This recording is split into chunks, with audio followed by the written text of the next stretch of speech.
Well, this story that I'm about to tell is about my brother, my younger brother. He was a year and a half younger than me. And growing up, we did everything together. We actually slept in the same double bed together. We went to school together. We went to piano lessons together. We went penny for the guying together. And we went carol singing together. So we did everything, we did everything together. When we were a little older, we went out to dances together, we went out with girls together. So my brother was almost like my best friend. And in 1976, on the day that he died, I had a part-time job. He was working for the British Steel Corporation. He'd done an apprenticeship. And I had a job for a few months working there. And the Monday morning was my first day. And I'd arranged to meet him in the canteen.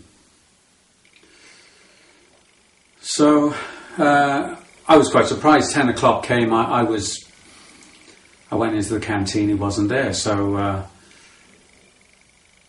went in at lunchtime. He wasn't there again. I asked his friend if he'd seen him. He said, no, he's not in work today. So I thought, that's strange. So at 4:30, as I was clocking out, there was a little message on my clocking out card. And the message said, ring the office. So I went behind the desk. They put me through to the main office. And he said, do you have a brother who comes into work on a motorbike? I said, yes. He said, well, I'm sorry to tell you, he was killed this morning. So it was very hard for me because I was only 21 and he was 20. And my parents were still alive. I didn't really know anyone who had died. So it was a great shock. And I found myself praying to Krishna to please help him. Because my brother actually used to come to the temple with me.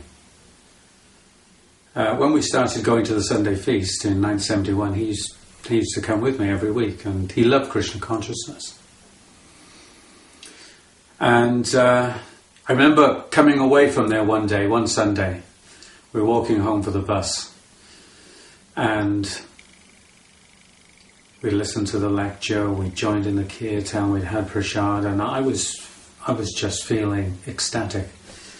So I said to him, how are you feeling? He said, I'm feeling totally high. He's feeling total ecstasy. He loved Krishna consciousness. But because he was that little bit younger, I joined the movement when I was 17, but he was a little bit younger, 15 and a half. Then he wasn't able to join the movement because he was still under my parents' control. So I found myself praying to Krishna a lot. I knew that he died without wearing neck beads, and that bothered me, thinking that he was taken by the Yamadutas, and I had all these visions of all these burning deserts, when the Yamaduta drags the living entity from the body, and all the things you read about in the 5th canto. And I was praying to Krishna continually to please help my brother. And I was at one stage, after a few weeks, even coming to the point where I myself felt a little suicidal, because I thought to myself, wherever he's gone, I want to go.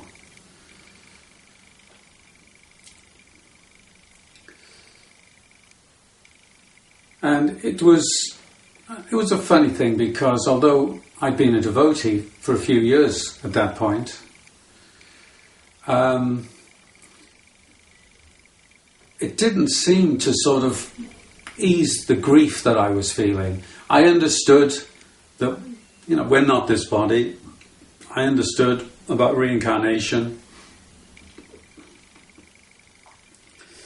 But it still didn't seem to quite, I was in a terrible state emotionally. Anyway, one afternoon, I thought I would just sit down and read the second chapter of the Bhagavad Gita. And for those few weeks, I was so stressed I couldn't even chant my rounds. Actually, I couldn't read. I couldn't chant my rounds. I was just feeling so much grief. So that afternoon, I sat down and read the second chapter of Bhagavad Gita, and suddenly I felt a whole lot better. It made me see and understand, how can I say, it made me appreciate Krishna's words on a deeper level.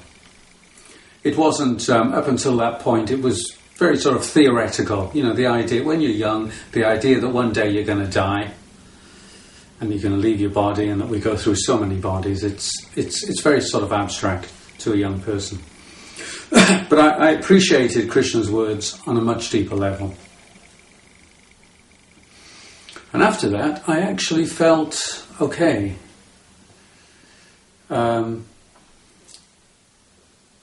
Krishna saying that the wise lament neither for the living nor the dead.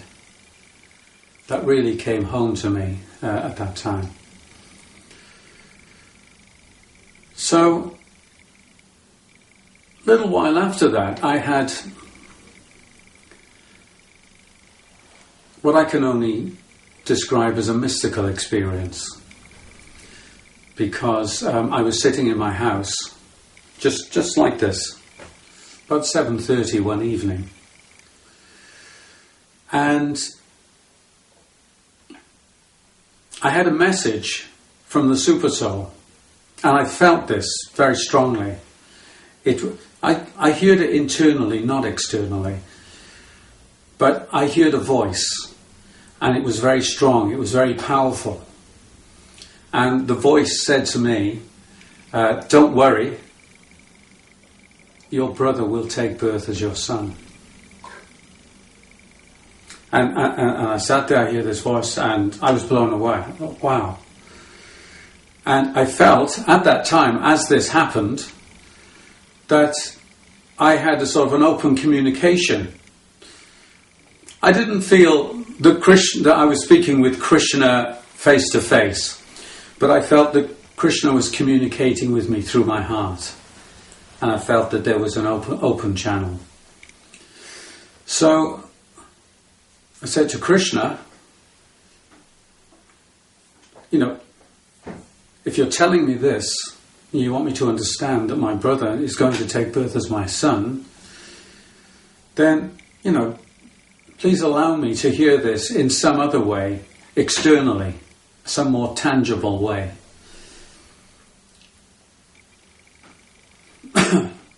So for a couple of minutes like this, I felt that I had some communication with the Lord. And I didn't really think anything more of it. I didn't actually think that anything was going to come of that. It was just my feelings, what I wanted to, relay back to Krishna. That, okay, I've heard this voice, but in years to come I may doubt it. Or in years to come I may want to tell someone about this experience, and they'll say, well, this was just your imagination. So, I've heard it internally, please allow me to hear it externally in some way. Give me some other form of proof. So, a few days later, I was at my parents', and my mother said to me, I think you should speak with your father because he's not handling this very well. So I went into the kitchen, I sat down with my dad. And it was a strange thing because the whole of my life, my father had never said anything to me that was spiritual. You know, he was a man who took great pride in his work, and, you know, his advice was always sort of a bit materialistic. You know, you got to work hard, you got to get good qualifications, you got to save your money. You know, it was all on that sort of level. So he said to me, you know what I believe? He said, I believe in reincarnation, and I believe Keith could be born as your son. I thought, wow. And as his lips were moving, it was as if he was just speaking Krishna's words. Wow, that's it. I was actually seeing his lips moving and thinking, wow, that is Krishna speaking to me. He's actually, you know, I've asked him to do this and he has. And my father then told me something which surprised me, because he said, actually, my father believed in reincarnation as well. And he said, when I was even a young child, I had a past life memory. He said, I've had it all my life since I was very young. So my earliest memory is that I remember being an old man and being very ill and immobile. And he said, I remember leaving my body. I have a vision of leaving my body and coming out of my body and seeing everyone weeping. And I wanted to speak to them and say, no, I'm okay, I'm still existing. But I was unable to. And he said, then the next thing I knew, I was young again, and I could run and jump. He said, and then life was so much fun. So he said, I've always had that memory. And that's the first time my father ever spoke of it. So, that was it. Krishna reciprocated. So I didn't tell anyone. I just kept it to myself, that story. But about a year later, in March 77, actually it was on the night that my son was conceived. My wife and I were in London, and it was the time he was conceived. And coming back on the train, I told my wife this story. I said, I had this experience where Krishna spoke to me. Krishna told me that my brother would take birth as my son. And I told her then about my father. And what also happened when I had this message was that a whole load of information was downloaded at the same time. I understood why. Krishna made me understand why this had happened. It was just like an instant download. Suddenly I just knew a whole load of stuff. And I knew that at the time when he was leaving his body, he was thinking of me. I was his best friend. And I was always encouraging him in spiritual life. I was always getting him along to the temple. In 1973, he came to the manor with me and he met Prabhupada. And he went to Rath Yatra. Prabhupada was at that Rath Yatra also. And whenever I saw him, I'd say, you chanting? So he'd say, yes, I chant every day. But I don't chant on beads, where if I'm walking somewhere, I always chant Hare Krishna. So I understood that because I'd been encouraging him in his spiritual life, and he'd thought of me at the point of death, that he was taking birth as my son, and that was to be my duty in this life, to continue in that role, to encourage him in his spiritual life. So, told my wife that story. She told me years later she thought it was a bit mad. Anyway, we thought that was the end of it. my son, Yadu, he grew up in the temple. And he'd never seen a telly. He'd never seen a film. He didn't know anything about the war. But when he was 3, and we were living in the Clapham house, my wife one day was in the corner shop with him, shopping, and he saw some eggs. And he said, "Oh, Mum, I remember I used to eat eggs." She said, "You've never eaten eggs?" He said, "Yeah, I remember when I was at Carmi, I used to eat eggs." He said, "I remember also that I used to fly airplanes." He said, "I remember being in the sky, and the sky was full of aeroplanes." He said, "and bullets were coming from them, and fire." My wife said, "What happened?" He said, "Well, some of them went into my plane, some of them went into my shoulder, some of the bullets." But he said there was fire as well. So I said, "What happened then?" He said, "Well, my plane fell out of the sky into the sea." She said, "What happened then?" He said, "Demons came and jumped all over me." So he was always talking about remembering his previous life, or previous lives, from the age of 3. And I thought it was a little bit unhealthy. Because, you know, when you've got a 3-year-old child, you just want to see them playing. You want to see them with their toys and, you know, having fun. You don't want to see them banging on about death every 5 minutes. So, you know, I was getting a little bit concerned.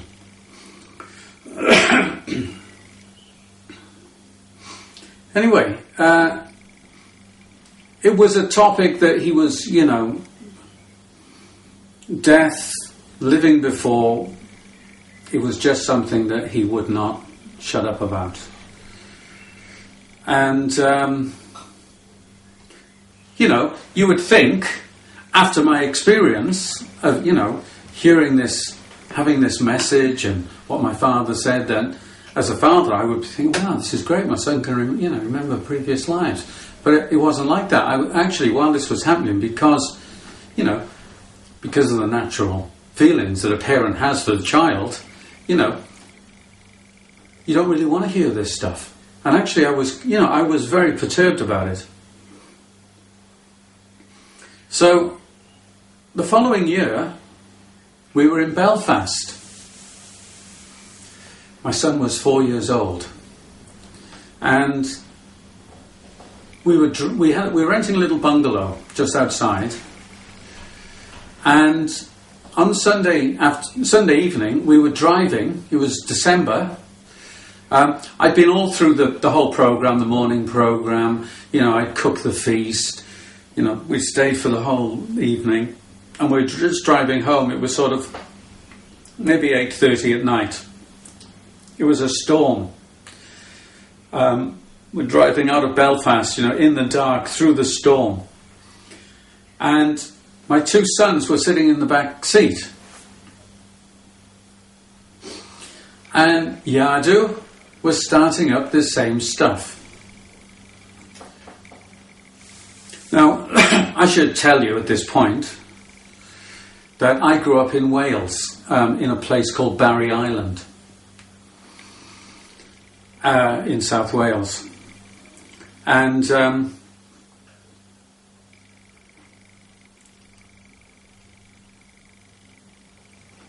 my brother, he started saying, "Dad! Dad!"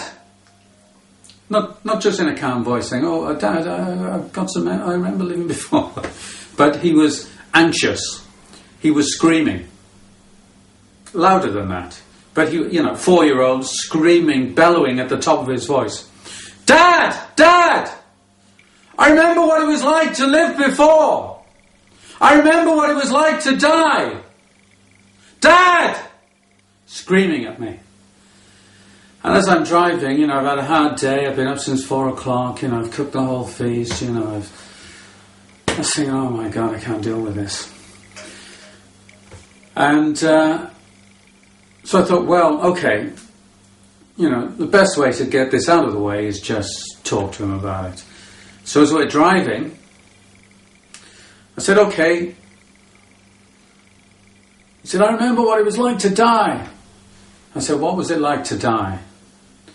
He said, you feel pain in every part of your body at the same time. Well, my brother had a heart attack. He actually died of a heart attack after having a motorbike accident, then coming to in the ambulance. So, you know, he would have experienced that pain in every part of his body for a split second. He said, you feel pain in every part of your body at the same time. So, I said, well, if you remember living before, where did you live? He said, in England. And he's still shouting at me. Very anxious. He said, in England. So I said, where to in England? He said, on Barry Island. I used to live on Barry Island. So I said, who did you live with? He said, I used to live with my Nana and Grampy. So I said, what did you call them? He said, I used to call them Mum and Dad. So at that point then he came a bit confused and he said, but why would I do that? So my wife was sitting next to me and we're totally freaked out. Well, like this. Oh my God. We're totally freaked. But after saying this to me, he totally calmed down. You know, somehow he had just got out what he wanted, what he needed to say. And he was totally at peace. So, you know, I just sort of looked at my wife and I kept driving. We drove the rest of the way in complete silence. Yeah, you know, we just couldn't say anything. And the next day, I couldn't talk to my wife about it. And it was about a week later before I could get the courage to talk to my wife. We were so freaked. Because I'd seen my brother in a coffin, 6 foot tall. And now there's this little kid, 4-year-old, telling me that he's the same person. So again, it's like, you know, reading a book or hearing a class is all sort of nice, you know, and you sit there and, you know, it's all sort of theoretical and but, you know, in real life is something different. You know, real life is sort of, you feel the emotions of it and, you know, you have all sorts of feelings and it just hits you. And when you least expect it. We weren't expecting that. I wasn't expecting that. I thought all that had ended with my dad's saying, I think, you know, Keith could be born as your son. So, when I eventually spoke to my wife, I said, what do you make of this? What do you think? She said, well, there's nothing to think but that he was your brother in his previous life. What else is there to say? And actually, because I had this, you know, I'd heard this voice, I'd had this this mystical sort of experience. When my son was born, I gave him the same name on his birth certificate. I called him Keith. But I never told him that I had a brother who had died, because he's only a small child. And he lived in the temple. We didn't see much of my family. The same as his story of the war. You know, he would have had no experience that there was ever a war where people fought in aeroplanes. It was beyond his experience. He'd grown up in the temple. We didn't have a TV. So, he had the same name. You know, he was given the name Yadu after me, Yaduvendu. So, a few weeks later, we were in Wales because he was starting in the Gurukul at Chaitanya College at the age of 5. So I thought, well, I'll take him. We went to my parents' house, and I thought I'll take him into and show him a photograph of my brother, and I'll just try and see if he knows that I had a brother. You know, I thought if I show him the photo, and he says, "Oh yeah, well that was your brother," then I'll know that he had some sort of inkling that I had a brother who had died. I was sort of trying to catch him out in a way, you know. I sort of trying to verify his story, you know. His story. So anyway, we were at my parents' house. I took him into the dining room, and on my mother's sideboard was a photograph of my brother, and it was actually taken 2 days before he died. It was the very last photograph, and she'd had it sort of blown up a bit. So I took Yadu into a dining room, and I said, "Any idea who this is in the photo?" He said, "Yes, me." Without a second thought. "Oh yeah, that's me." He didn't know I had a brother. He just thought. So, you know, over the following couple of years then, he told us so many things that he remembered. He had vivid dreams all the time of seeing Prabhupada at Rath Yatra, which my brother did. And he remembered that in the 1960s, when I was 8 and he was 6, my father bought us bikes for Christmas. We had rally bikes.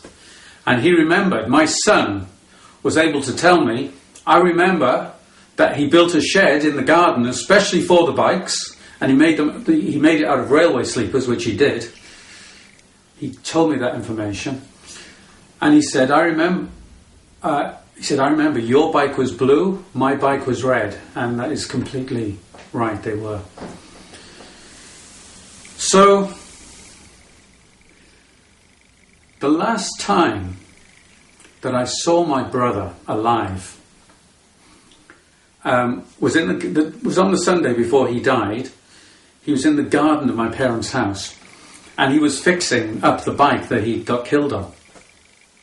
He had it all stripped down, all in pieces. And I said to him, "How do you know, how to put that all back together?" He said to me, "Oh, it's common sense." So anyway, as Yadu grew older, he was always like fiddling with mechanical things. When he was in Vrindavan Gurukul, I bought him a waterproof watch so that when he goes to take bath in the Yamuna, he wouldn't have to take his watch off.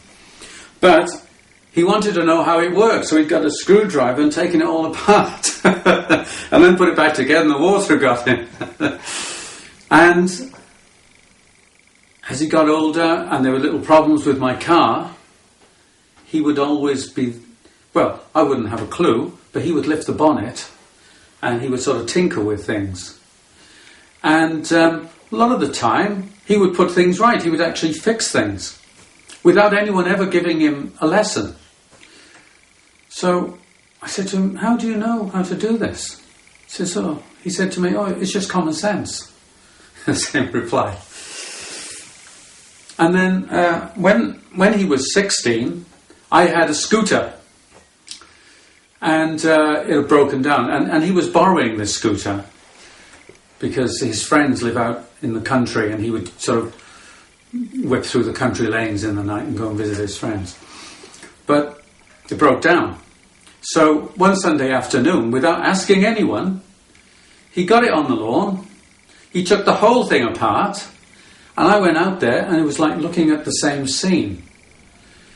He's just sitting there, and he's just got the whole thing totally stripped down. And I said to the mechanic, how do you know how to put this back together? "Oh, it's easy," he said, So, as a result of his sort of natural aptitude to sort of, mechanical things, my brother was actually a fitter turner. He just finished his apprenticeship. But he was very mechanically minded. So I suggested to my son, that he become an engineer. He was thinking of actually going into law. But I said, "Look, you should do what you're best suited to." And he went along to an interview, and he got tested to do an engineering apprenticeship. And the test showed that he was capable of doing an apprenticeship with a minimum of training. He had natural sort of aptitude for it. So they called it some name that I was unfamiliar with, but it was a modern apprenticeship. No, it wasn't the same thing that my brother did. But anyway, he a couple of years ago, he discovered, he's now an engineer, my son, and he's discovered that the qualification that he's got is actually exactly the same qualification that my brother had, but it's known by a different name these days. They're not known as fitter turners anymore, they're known by this other name. So he has exactly the same qualification. So he's grown up as a devotee from birth, and he's still a devotee. He loves Krishna consciousness. His children are devotees. And I can see that he has just continued on the journey, but from exactly the same position where he left off at the end of his previous life. He has started off from exactly that same position. So everyone within our family actually all accept that my son was my brother in his previous life.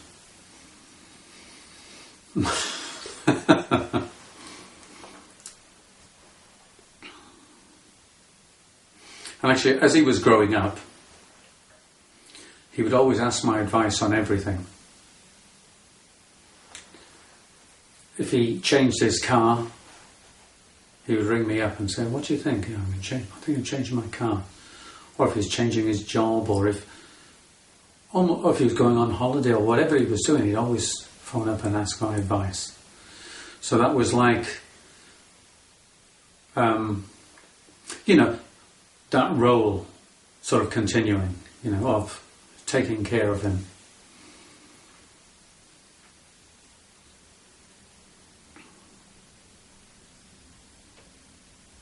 Sometimes he's, okay, that's not the end of the story. I thought it was. That's not the end of the story.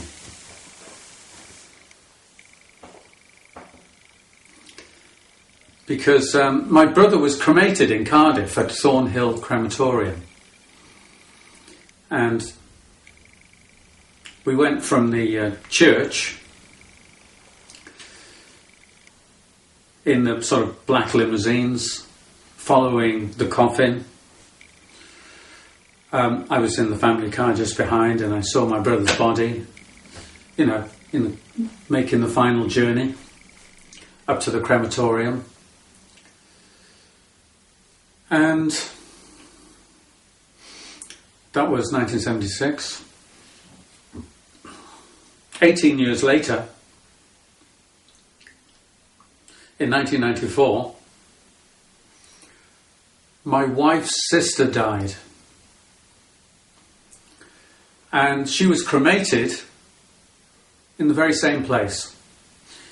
And we went through that same thing. We were in the black limousine following her coffin on the same route. And it was just a funny thing to think that I had followed my brother's body, but 18 years later, he's actually sitting in one of the cars making that journey with us. How bizarre is that? He hadn't gone anywhere.